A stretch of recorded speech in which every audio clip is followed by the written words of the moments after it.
Una mobilitazione imponente è quella prevista per la tappa del Giro d'Italia che giovedì giungerà da Longarone a Treviso. Di fatto la provincia sarà tagliata quasi a metà dal tracciato della Corsa Rosa per oltre 100 km. Saranno in 500 tra poliziotti, carabinieri, finanzieri, guardie forestali, agenti di polizia locale e volontari a girare sul percorso di gara. Per l'occasione, dalle 14, ovvero dal passaggio della carovana pubblicitaria, resteranno chiusi i caselli autostradali della A27, Vittorio Veneto Nord e Sud e del Fadalto, sia in entrata che in uscita. Il tracciato della corsa, infatti, interessa strade contigue all'arteria. Lungo tutto il percorso si provvederà inoltre a chiudere le strade poco prima del passaggio della carovana pubblicitaria per poi riaprire per circa mezz'ora e permettere lo smaltimento del traffico prima della chiusura definitiva. Già messo a punto da alcuni giorni un accurato piano disposto dalle forze dell'ordine della provincia per segnalare sul posto eventuali deviazioni per gli automobilisti e per evitare imbottigliamenti.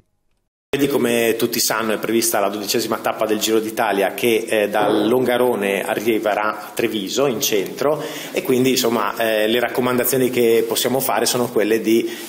avere la giusta pazienza, perché chiaramente la festa connessa al Giro d'Italia, che è un bellissimo evento, ovviamente crea qualche piccolo disagio all'utenza in termini di circolazione. Sì, diciamo che la Polizia di Stato insieme a tutte le altre forze di polizia e alle polizie locali hanno messo in campo tutto quello che era possibile schierare per agevolare l'utenza in tutti i modi. Da questo punto di vista è stata la stessa prefettura di Treviso che ha cercato nell'ordinanza di chiusura temporanea della circolazione di limitare al minimo i disagi per l'utenza, che comunque in qualche modo potranno verificarsi perché sono previsti dei tempi di chiusura delle strade. Allora, innanzitutto per quanto riguarda la A27, l'autostrada quindi che attraversa la provincia di Treviso, tutti i caselli a nord, a partire da Vittorio Veneto Nord fino al termine dell'autostrada, il innesto con la 51, la strada statale 51 di Alemagna, saranno inibiti alla circolazione perché all'uscita dal casello si trova il tracciato di gara. Quindi l'utenza che percorrerà l'autostrada A27 sa che da Vittorio Veneto Sud in poi non avrà la possibilità di uscire dall'autostrada finché vige il divieto di circolazione. Per quanto riguarda la viabilità ordinaria, la prefettura di Treviso con le forze di polizia e con la collaborazione della provincia di Treviso, che è riuscita a realizzare graficamente una cartografia di dettaglio,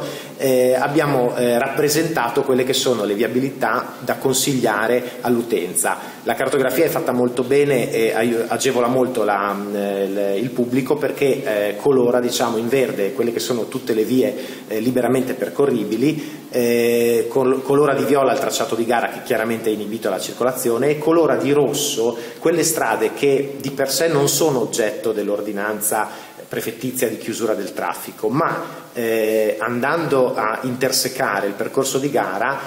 sono da sconsigliare assolutamente all'utenza perché sono una strada senza uscita, è possibile percorrerle ma ci si trova ad un vicolo cieco.